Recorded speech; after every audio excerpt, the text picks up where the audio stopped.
Halo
semuanya, balik lagi nih di podcast santai kita. Di sini kita bakal bahas pemimpin yang beneran jadi contoh, bukan cuma nyuruh doang.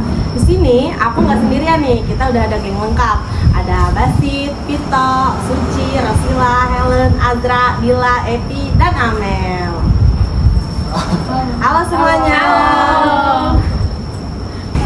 Wih, ramai banget nih. Kayaknya topik ini seru sih. Punya pengalaman lihat gaya kepemimpinan yang berbeda-beda. Ada yang gaya kepemimpinan ngasih contoh, ada yang cuman bisa nyuruh-nyuruh doang. Nah, makanya kita mau bahas nih hari ini gimana sih pemimpin yang bisa nepetin standar, bukan cuma nyuruh doang, dan bisa jadi contoh yang dihormati karena tindakannya. Menurut saya, pemimpin yang bagus itu bukan yang paling banyak omong, tapi yang bisa nunjukin lewat sikapnya. Contohnya kalau dia pengen disiplin, dia datangnya duluan, harus tepat waktu dan gak salah-salahan kerjanya.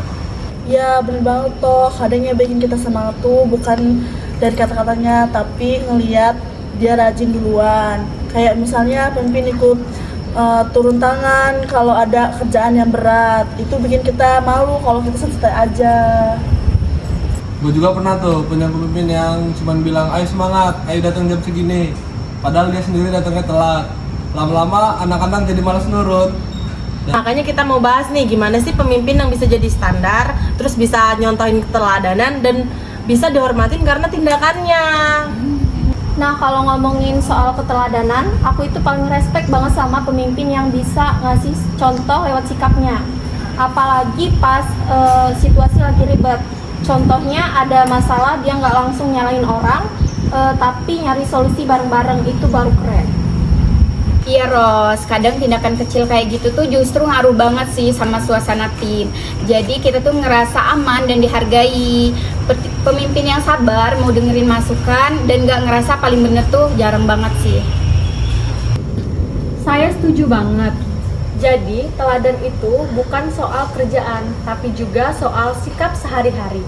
Contohnya kayak cara ngomong, cara nyikapin kritik, bahkan hal kecil kayak ngucapin terima kasih. Bener ah, soalnya dari situ kelihatan kualitasnya. Kadang orang lebih ingat gimana kamu bersikap daripada apa yang kamu omongin. Setuju, jadi keteladanan itu bukan cuma untuk di depan umum, tapi pas juga nggak ada orang ngeliat. Kalau menurut saya, pemimpin yang dihormati itu harus galak. Justru yang santai tapi tegas itu yang dicari. Dia nggak pilih kasih, semua diperlakuin sama. Kalau ada yang salah, dia berani untuk bertanggung jawab. Iya, kadang orang lebih nurut sama pemimpin yang bisa diajak ngobrol baik-baik. Kalau dia terbuka, kita juga ngerasa nyaman buat ngasih ide dan saran. Jadi timnya nggak cuma nurut, tapi juga punya semangat bareng. Dan yang penting, pemimpin itu jangan gengsi buat minta maaf kalau salah. Justru itu malah membuat dia lebih bijak. Nah itu, kadang yang bikin orang mau ngikutin itu bukan perintah, tapi rasa percaya kalau pemimpinnya jujur, terbuka, dan bisa dipercaya. Otomatis timnya solid banget. Jadi betul banget, untuk jadi pemimpin nggak perlu nunggu jabatan dulu. Kita bisa mulai dari diri sendiri, jadi contoh yang baik buat sekitar. Iya, kalau pemimpin bisa ngasih efek positif, pasti orang-orang sekitarnya juga ikutan berubah ke arah yang lebih baik. Kadang hal kecil itu bisa banget ningkatin respect, kayak bilang makasih, ngaku kalau salah, atau sekedar minta tolong. Pemimpin yang hebat itu bukan dia yang ditakutin, tapi bikin orang yang ingin ngikutin dia. Jadi betul banget, pemimpin yang dihormati itu bukan karena jabatan, tapi karena yang konsisten dan tulus.